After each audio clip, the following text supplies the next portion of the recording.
on avait demandé à la maîtrise d'ouvrage si on pouvait récupérer cette structure pour l'utiliser d'une manière décorative et non structurelle.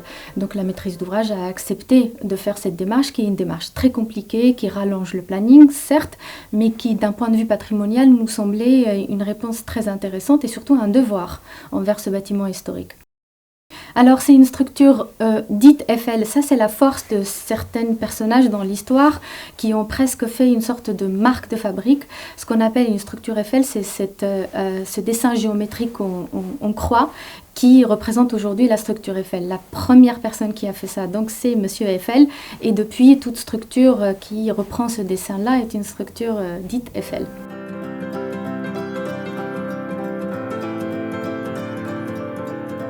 Quand on va rentrer dans le bâtiment, en plus de la structure qui est porteuse, on verra cette esthétique Eiffel qui va venir comme sorte d'ornement sur l'ensemble des poteaux structurels.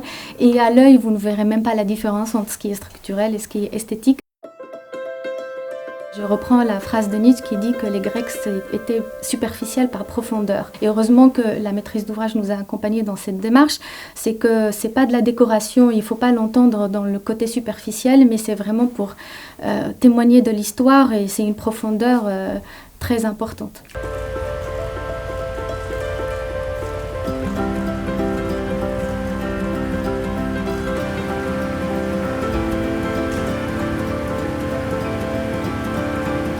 Le mot réemploi est devenu un mot qu'on utilise un peu partout, sans forcément aller jusqu'au bout de cette démarche. Et là, ce que je trouve très important dans Galeries Lafayette, c'est qu'on est passé du concept à une réalité structurelle pour pouvoir intégrer ces éléments-là.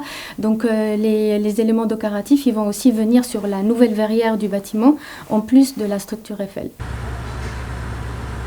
Alors, nous, on a fait avec le géomètre un relevé de toutes les poutres. Alors, il y a une poutre sur deux qui a pris le feu, donc elle ne peut pas être réutilisée. Aujourd'hui, on est en train de finaliser la structure et la trame. Donc, nous, au fait, on va faire cas par cas. C'est ça qui rend ce bâtiment très beau. C'est qu'on a fait une sorte de grande trame. Et puis, au fait, au cours du chantier, on est en train de réadapter certaines choses. Ce que je peux vous dire, c'est que ça représente 0,1% du budget global. Donc à 0,1% du budget global, quand on doit témoigner de l'histoire, pour moi, il ne faut pas faire ce genre d'économie.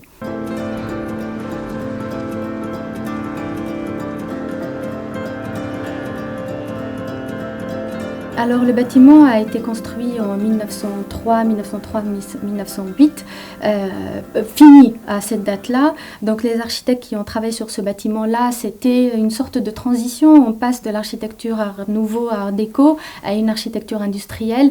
Donc pour avoir des portées très importantes, le recours au fer était un peu une sorte de progrès. Donc ça permet d'avoir des grands volumes. Et c'est le cas aujourd'hui, avec un volume qui est tout à fait compatible avec la partie vente et marchande du projet.